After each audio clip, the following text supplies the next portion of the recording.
eldest Bobcat. Today, I'm reviewing my rifle. This is a Ruger American Ranch. Give you a close-up here.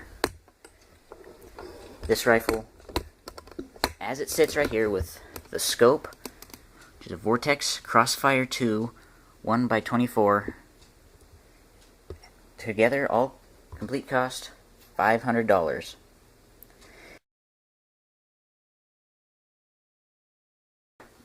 So what I like about this rifle is its overall size and weight. At 7 pounds, it's incredibly small and agile. In fact, I keep it under the back seat of my truck. The 223/556 cartridge is an ideal varmint round. It's also inexpensive, so you can fire a lot of ammo and get really good with this rifle because you can afford to practice with it. This is an accurate rifle.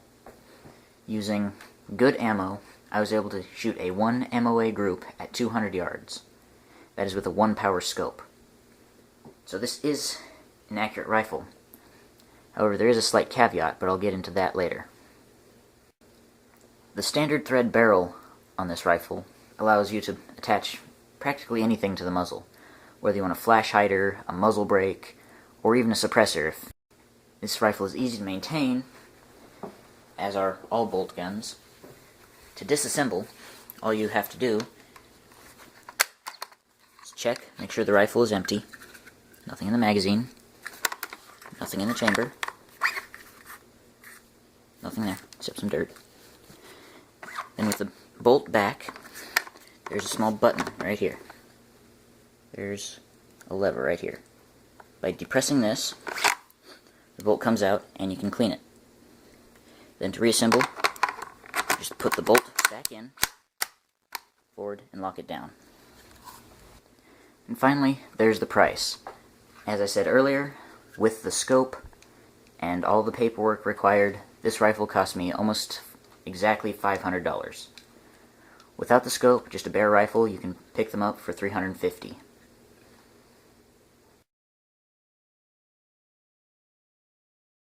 I do have a couple complaints about this rifle, so I'll go over those. The first problem I have with the stock is the comb. This rifle does not have any open sights, therefore that means you have to use a scope.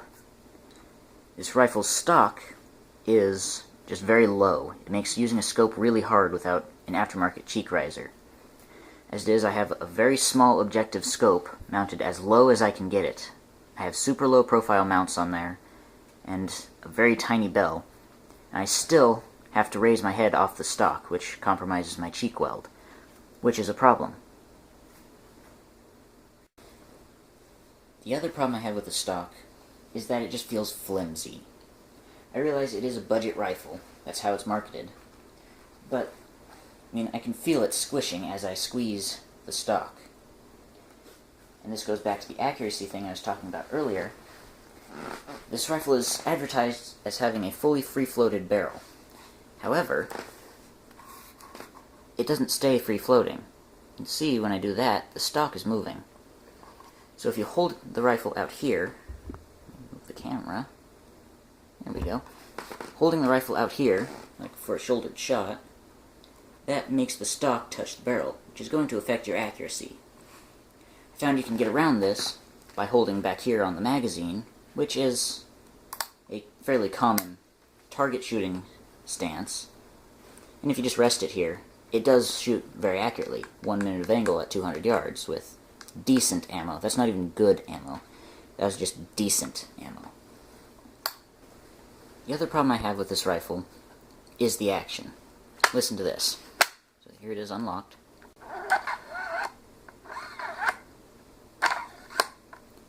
Sounds like a zipper. That's because the action inside here isn't smooth. It's got machining marks, which the camera won't pick up, I don't think. Yeah, the camera's not going to pick it up, but there are machining marks in there, which means the bolt slides along those and makes noise. I haven't figured out a way to fix this completely yet, but I'm coming up with one, and when I figure it out, I'll probably let you know. One other thing, it's not really a problem with the rifle, but just personal preference. I don't like the plastic magazine. It feels cheap, but it costs $40 to replace. All in all, I do think the rifle is worth what I paid for it. I wouldn't pay much more. In fact, I don't think I'd pay any more. But it is a good rifle for what it is. So I think it's an excellent truck gun. It's got a very common caliber, easy ammo to find. That caliber is an effective one for animals. Say you're, like the name suggests, a rancher. It's a ranch rifle. And you need to dispatch a coyote. 223 will do that out to a pretty decent range. The problems I mentioned are solvable. You can get aftermarket cheek risers, and you can carve out the plastic in the stock out front, which will make it free float the barrel. You can also buy replacement stocks from Boyd's. They are wood stocks. They're, I think, $100, $150, somewhere around there. But they are a step up.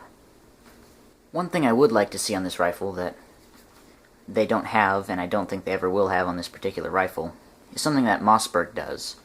That'd be to make this rifle accept AR-15 magazines. It's chambered in the same rounds as the AR-15.